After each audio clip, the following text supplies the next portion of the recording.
Welcome to Hope Everyday 365. Yesterday, we talked about resilience, how bouncing back builds our inner strength. But what if you're in a place where bouncing back feels just impossible? Have you ever woken up already exhausted?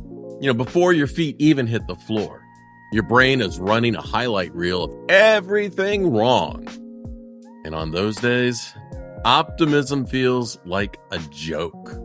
Like something reserved for people who have it all together, not for people like us, just trying to make it through the day. You know what that feels like? But here's what I've learned. Positivity isn't something you're born with. It's something you build, one small shift at a time. And today, I'm going to show you how, even when life feels heavy. Hey friends, Steve here from Old Guy Insight. By the way, the best way you can help me help others is to boop that like button. Thank you so much for doing that. It costs nothing to be kind. And if you've been struggling with negativity lately, let me tell you right now, you're not alone. Let's chat. I bet you didn't know that 42% of people feel stressed every single day. That's almost half of us walking around pretending we've got it together. And 31% regularly experience sadness and worry, which means every third person you pass on the street is probably feeling just like you do. And get this, the average person has about 60,000 thoughts a day. And 80% of those are negative. That means most of us are stuck in the same self-doubt loop every single day. No wonder staying positive feels so damn hard. But here's the good news.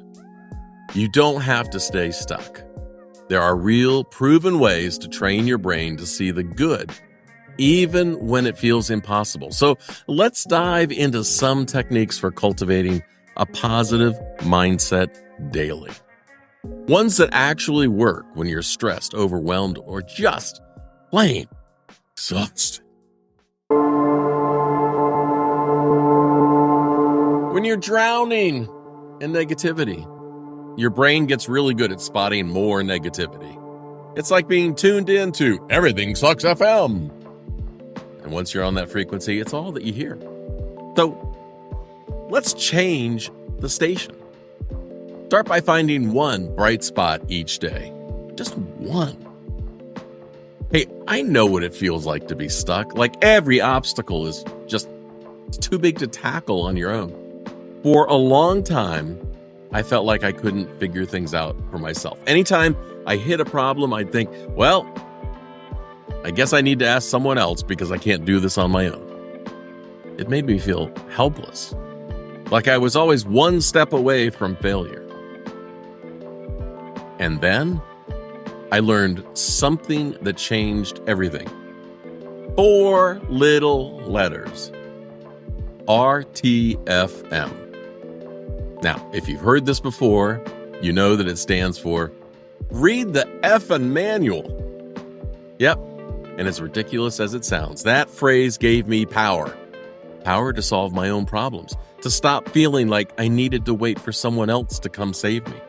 Turns out, when I took responsibility for finding the answers, I didn't feel helpless anymore. I felt capable. And the funny thing, as I got older, people started calling me for answers to problems, especially technical problems. And before they even finished asking, they go, yeah, I know, Steve. RTFM. They knew what I was going to say before I said it because it wasn't just about manuals. It was about taking control, believing in your own ability to figure things out. And that shift, it made me more positive because suddenly I wasn't waiting for someone else to fix things for me. I had control over what happened next. At least more control. So if you feel stuck, here's what I want you to do today. Just find one bright spot, one moment where you take action, even if it's small. Maybe it's looking up a solution instead of assuming you can't do it. Maybe it's asking a question instead of telling yourself, I don't know. Those little moments add up, and before you know it, you start seeing yourself differently. You start believing that you can handle small things first.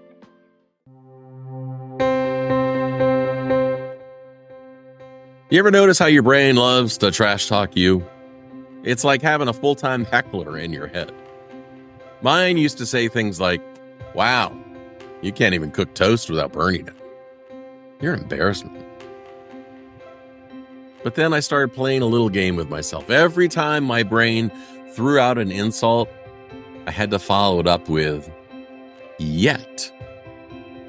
I can't do this. Yet. I don't know how to fix this. Yet. And you know what? It felt ridiculous at first. But over time, it worked. And that simple shift is a game changer for overcoming negative self-talk and building self-esteem. The next time your brain tells you you're failing, just slap a yet on the end of that. See what happens. Gratitude isn't just some fluffy Instagram quote. It's actually one of the most scientifically proven ways to rewire your brain for more positivity.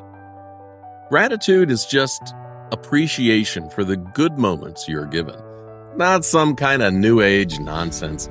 It's just kindness to yourself. And here's how you do it. In the morning, think of one thing you're looking forward to, even if it's just, I can't wait for that first sip of coffee. At night, reflect on one thing that didn't completely suck today. Some days it might just be, hey, well, I made it through today, and that counts. Or, hey, my favorite show, there's a new episode. Studies show that people who practice gratitude sleep better, lower stress levels, and even have stronger immune systems. So, yeah, it's worth a shot. Look, I won't pretend that staying positive is always easy. Some days it feels like trying to light a match in the rain. It's frustrating, exhausting, and almost impossible. But here's what I've learned. Positivity isn't about pretending everything is fine. It's about how you face the hard stuff in life. It starts small. And maybe it's noticing just one good thing in your day, even if it's just that coffee, which was the perfect temperature. Maybe it's catching that voice in your head when it starts tearing you down and saying, nope, not today. Or maybe it's just reminding yourself that you're not stuck. You're just in progress. And progress? It doesn't have to be big or dramatic. Some days progress is just getting out of bed.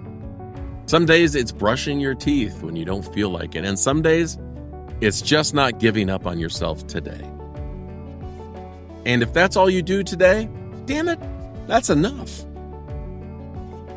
Hey, before you go, don't forget to like this show, ring the notification bell, and subscribe so you don't miss what we're talking about next time, because next, we're diving into something big, finding strength in vulnerability.